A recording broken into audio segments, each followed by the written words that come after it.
జనసేన పార్టీలోకి క్యూ కడుతున్న YCP senior శ్రేణులు.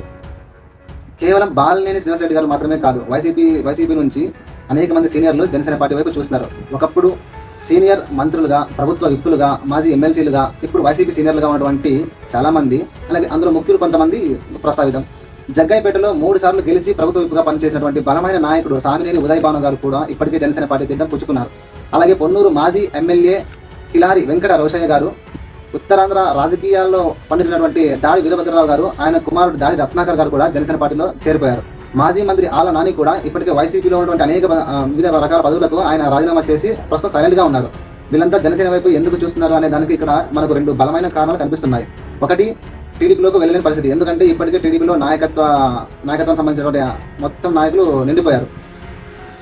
ఇప్పటికే టీడీపీలో నాయకుల సంఖ్య చాలా ఎక్కువైపోయింది. ఇక రెండవది, జనసేన పార్టీలో పదవులు ఉన్నా లేకపోయినా పవన్ కళ్యాణ్ గారు అత్యంత గౌరవంగా చూసుకుంటారనే ఒక నమ్మకం క్షేత్రస్థాయిలో జనసేనకు పెరుగుతున్న పొలిటికల్ గ్రాఫ్, ఈ కారణాలే మెయిన్గా వైసీపీ నుంచి సీనియర్లు జనసేన పార్టీలో చేరడానికి ముఖ్య కారణాలుగా మనకు తెలుస్తున్నాయి. ఇక్కడ ఒకటి, పవన్ కళ్యాణ్ గారి స్ట్రాటజీ ఎవరికీ అర్థం కాకుండా ఉంది, ప్రతిపక్షాలకు చెక్ పెట్టేలాగా.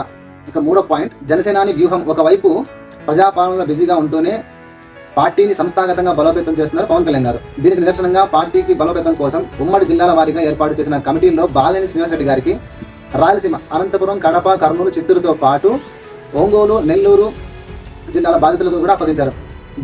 బాలినేని శ్రీనివాస్ రెడ్డి గారు లాంటి బలమైన సీనియర్ లీడరు జనసేనతోనే ఉంటానని ఇంత పబ్లిక్గా చెప్పడం, ఆయనకి ఇక వైసీపీ సోషల్ మీడియా చేస్తున్న, అంటే జనసేన పార్టీలో ప్రాధాన్యత దక్కలేదు, అందుకే మళ్ళీ తిరిగి వైసీపీలోకి వస్తున్నారు అనే ఈ ఫేక్ ప్రచారాలకి ఆయన ఈ పదవితో జనసేన పార్టీ కూడా వారికి చెక్ పెట్టినట్టు అయింది. అలాగే బాలినేని శ్రీనివాస్ రెడ్డి గారు కూడా బహిరంగంగా ఇలాంటి కామెంట్స్ చేయడం, అంటే నా రాజకీయ బాస్, ఇప్పటి నుంచి నా ప్రయాణం, నా ఆశయం కేవలం పవన్ కళ్యాణ్ గారు అని చెప్పడం వైసీపీ శ్రేణులకు మిగులుపడడం లేదు. అలాగే ఇక్కడ సామినేని ఉదయ్ భాను గారు, అలాగే బాలినేని శ్రీనివాస్ రెడ్డి గారు లాంటి బలమైన నాయకులు ఈ సుదీర్ఘంగా, అంటే 20 ఏళ్ల పాటు 20 ఏళ్లకు పైగా రాజకీయాల్లో ఉన్నటువంటి నాయకులు అనేక మంది అదే పార్టీలో, అంటే వైఎస్ఆర్సీపీలో కావచ్చు లేదా కాంగ్రెస్ పార్టీలో కావచ్చు, అనేక మంది మిత్రులు, సన్నిహితులు ఉంటారు. వాళ్ళు కూడా వీళ్ళ ద్వారా, సామినేని ఉదయ్ భాను గారు, రోషయ్య గారు, బాలినేని శ్రీనివాస్ రెడ్డి గారు, వీళ్ళ ద్వారా వైసీపీ నుంచి జనసేనలోకి రావడానికి అనేక రకాల ప్రయత్నాలు చేస్తున్నారని పొలిటికల్ సర్కిల్లో మనకు వినిపిస్తున్న ముఖ్యమైన వార్త. ఇందులో ముఖ్యంగా మనం మాట్లాడుకోవాల్సినది, రాయలసీమలో నుంచి ఒక 4, ఉత్తరాంధ్ర నుంచి ఒక 5 మంది, మన విజయవాడ, గుంటూరు ఈ పరిధిలో నుంచి ఒక 4, ఇలా మొత్తంగా ఒక 12 నుంచి 14 మంది కాంగ్రెస్ సీనియర్ నాయకులు, అలాగే వైసీపీ మాజీ ఎమ్మెల్యేలు, మాజీ ఎంపీలు, మాజీ ఎమ్మెల్సీలు, మాజీ ప్రభుత్వ విప్లు, ఇలా కొంతమంది ఉన్నారు అనేది ప్రస్తుతం హాట్ టాపిక్గా నడుస్తుంది.